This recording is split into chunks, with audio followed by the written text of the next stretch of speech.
Olá, príncipes e princesas do meu canal do YouTube.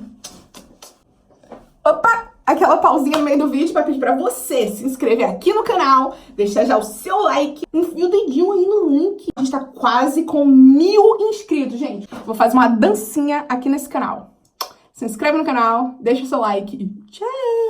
Na verdade, meu processo para aprender inglês foi dividido, eu acredito, em 3 partes muito importantes, assim, para o aprendizado da língua, talvez até 4. Eu tinha 7 anos e meio quando minha mãe decidiu me colocar num curso de inglês. E aí eu comecei a fazer esse CA muito nova. Então eu fazia classes infantis, né? Eu comecei do CH, que é o Children, que é a classe para crianças. Então eu comecei do CH8 a estudar inglês. Estudava com outras crianças, aprendia muita coisa de vocabulário, mas assim eu já comecei a ter acesso ao idioma. Isso porque minha mãe, ela tinha muita noção da importância do inglês. Eu odiava. Eu queria morrer, mas não queria ter que ir pro curso de inglês. Eu ia 2 vezes por semana. Era 1h30 no curso. E daí, então, 3 horas por semana. Eu queria fazer francês. Sério, meu sonho era fazer francês. Porque minha avó falava um pouco de francês. Assim, que na época dela, francês era a língua da escola. A língua que se aprendia na escola. Então, nossa, meu sonho era falar francês. Eu queria falar francês. E daí, meu pai falou assim pra mim. Quando você aprender inglês, que é mais importante, você vai lá e aprende francês. Aí eu... tudo bom. Minha mãe trabalhou na época que ela fez seminário. Ela fez seminário com alguns americanos, então ela trabalhou como professora de português para o filho dos americanos. E ela é formada em letras com inglês. Então ela seguiu muito firme nesse propósito da gente aprender inglês. Eu e minhas irmãs, e todas nós fizemos inglês desde criança. Eu comecei com 7 anos e meio, fiz o curso completo do CCA. Pra você ter uma ideia, eu fiz o...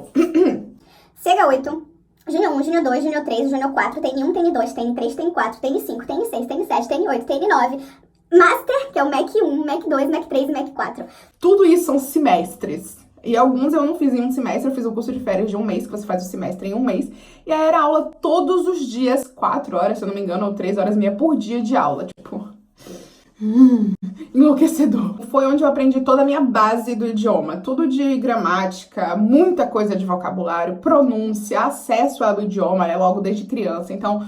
foi muito, muito, muito importante para como eu vejo o inglês hoje. Para mim, não é igual ao português, eu acho que nunca vai ser, não é minha língua mãe, mas é um idioma no qual eu me sinto muito confortável. Eu consigo ser eu mesma falando inglês, que é uma coisa que eu não consigo nos outros idiomas que eu falo, nem em espanhol, nem em francês. Real, não consigo me sentir eu mesma. Mas falando inglês eu me sinto em casa.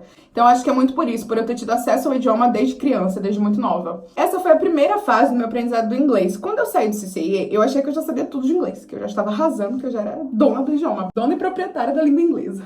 Quando eu saí pra vida, né, com 16 anos, eu comecei a traduzir. Eu me ofereci pra ir traduzir pra missionários americanos que iam pro Brasil, e aí daí eles iam em comunidades um pouco remotas, assim, do interior da Bahia, pra falar de Jesus mesmo pras pessoas e tal. Eu me ofereci pra ser tradutora deles, com um grupo de outros tradutores, que eram pessoas que já tinham um pouco mais de experiência. Eu falei assim, pick me, choose me, I volunteer. I volunteer as tribute! Eu nunca tinha feito tradução na vida, eu fui assim, louca total. Falei, me leva, eu só tinha 16 anos, né? Aí me levaram. E daí, como tinha uma galera que também era muito jovem, mas que já tinha mais experiência que eu, essa galera falou, me adotou, assim. E aí eles começaram a me ensinar como fazer a coisa da tradução, né? Porque você saber falar o idioma não significa que você sabe traduzir o idioma. Eu lembro claramente de ter tido alguns perrengues com tradução. Teve uma vez mesmo que eu tava traduzindo, e aí o pastor tava falando de Jesus, de Deus, de não sei o quê. Um belo momento ele falou assim... que andava sempre de bicicleta no meio da floresta. Tipo, no meio da pregação. Aí eu fiz assim... quê? Aí ele fez assim... tinha um menino que andava de bicicleta no meio da floresta. Aí eu fiz... amigo? Porque... porque, gente, não tinha nada a ver com o assunto que ele tava falando antes. Aí eu fiquei, não é possível que ele disse isso, eu devo ter entendido tudo errado. Aí ele fez assim... um menino de bicicleta no meio da floresta. Aí todo mundo da igreja começou a rir. Era uma igreja com 300 pessoas. Ele era muito engraçado, esse pastor, né?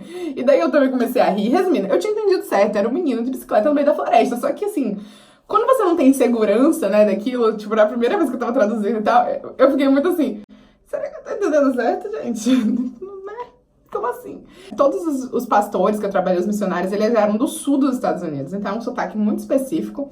Eu trabalhei com alguns adolescentes que usavam aparelho, né, e eles falavam assim, aquele cheio de gíria de adolescente, e eu, tipo, Beloved, tudo bom. Tô entendendo nada, socorro. Mas deu tudo certo, com certeza eu traduzi alguma coisa errada, mas eu comecei a amar esse trabalho de tradução. E comecei a fazer alguns workshops, algumas palestras, eu viajava sempre quando tinha grupos desses missionários vindo, eu viajava com eles pra traduzir, porque eu me apaixonei por esse trabalho. Eu amava o que eu fazia, assim, eu amava toda a expressão, tudo, eu amei traduzir. Essa tradução oral, né, que a gente fazia, porque era uma tradução oral pausada, não era simultâneo e também não era escrita. A tradução escrita eu meio que não curto muito. Mas tradução oral pausada e até simultânea, eu tive, por um momento da minha vida, eu até pensei assim, será que eu não quero ser tradutora simultânea quando eu crescer, cara? mas acho que não. É um trabalho muito cansativo, assim, mentalmente, sabe? Você tem que pensar muito rápido, é louco. E essa foi a segunda fase, uma coisa que me ajudou muito, porque eu tive contato com nativos. E daí eu fiz amizade, teve um deles que ele era idosinho, uns 65 anos na época, aí eu fiz amizade com ele, fiz amizade com a esposa dele. E daí depois eu fui pra casa dele com a minha irmã, a gente foi pros Estados Unidos, foi a nossa primeira viagem, assim, maior, internacional. Ficou na casa dele, ele levou a gente pra Flórida, pro Tennessee, pra Georgia, que é onde ele morava. Foi incrível, assim, então eu fiz amizades reais com essa galera. A gente ficou muito próximo, eu conversava com eles em inglês, então eu tive muito acesso, assim, ao idioma. E com 19 anos, eu resolvi conversar com estrangeiros, assim, na internet e tal. E nessa brincadeira eu conheci o meu ex-noivo. Eu contei a história dele aqui, você entra lá no card, aqui em cima, e dá uma olhadinha lá, que eu contei a história minha com ele. E meu ex-noivo, ele era inglês. E essa foi a terceira parte do meu processo de aprender inglês, né? Porque ele falava inglês comigo o tempo inteiro, porque ele não falava português, ele falava uma palavra ou outra em português. Mas a gente conversava o dia todo. Imagina, você tá conversando com seu crush em outro idioma. Você é obrigado a desenvolver outro idioma, né? Porque você quer falar as coisas de crush, você quer falar o dia inteiro com a pessoa e precisa saber ali o idioma da pessoa. Então, ele me ensinou muitas palavras, ele me ensinou muitas expressões. A gente conversava o dia inteiro, todo dia, em inglês. Chegou uma época da minha vida que eu falava muito mais inglês do que português. Porque era conversando com ele o dia inteiro em inglês. E daí eu aprendi muita coisa, assim, eu pratiquei muito. Mas, de verdade, até o dia que eu fui pra Inglaterra, ficar com ele lá na Inglaterra, a gente já tava namorando há um ano. Não, há 6 meses, quando eu fui na Inglaterra a primeira vez. Eu já tinha 20 anos. Ou seja, eu já tinha terminado o curso de inglês há 4 anos, eu já traduzia há 4 anos. Eu já tinha feito o meu IELTS, meu primeiro IELTS, meu teste de proficiência em inglês.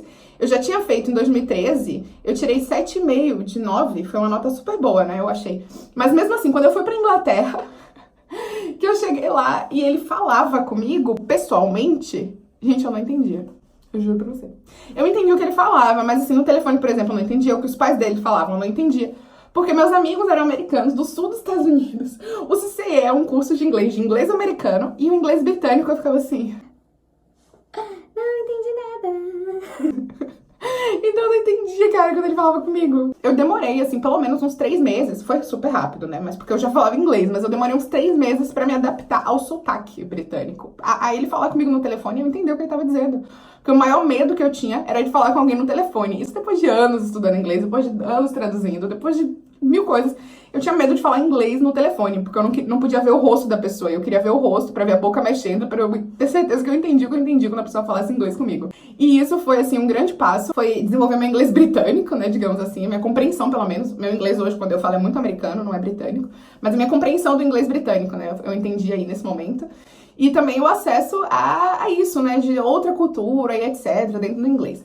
E daí eu acho que o quarto passo do meu processo para aprender inglês foi quando eu fui morar na Noruega, que foi logo depois dessa minha visita à Inglaterra. Eu morei na Noruega durante 1 ano, e na Noruega a língua oficial é norueguês, não é inglês. Eu nem sabia disso quando eu fui pra lá, mas fatos, fica aí pra vocês. Eu fui fazer um curso de jornalismo na Noruega. Eu já fazia jornalismo no Brasil, fui fazer um intercâmbio, né, de 1 ano.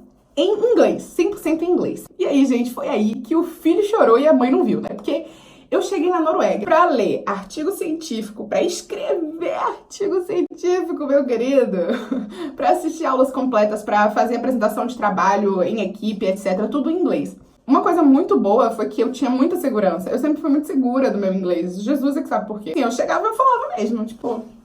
É isso aí, galera. Eu fazia meus trabalhos e tal, assim, meu ex me ajudou muito, ele corrigia meus trabalhos na faculdade e tal, ele me ajudou escrevendo até algumas coisas, assim, reescrevendo coisas pra mim, me ajudou real, assim, foi realmente uma mão na roda ter um namorado que tivesse inglês como língua nativa. Mas também, assim, na hora de fazer apresentação na sala, eu ia assim, ó, isso aí, galera, é comigo mesmo, tudo bom? E os noruegueses, menos do que na França, mas eles também têm uma certa vergonha de falar inglês, não sei porquê, acho que eles querem o inglês perfeito.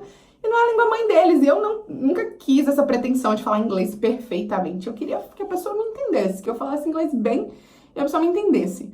E daí foi isso, eu acho que um pouco de não ter vergonha, né, de se jogar, assim, isso foi o que mais me ajudou com o meu inglês, de falar com as pessoas, mesmo falando tudo errado, Teve épocas no começo do meu relacionamento, por exemplo, que eu abri o Google Tradutor de um lado e eu conversa do outro e eu ia copiando e colando, o que eu não entendia eu botava no Google, eu falava... Você falou agora, fala de novo.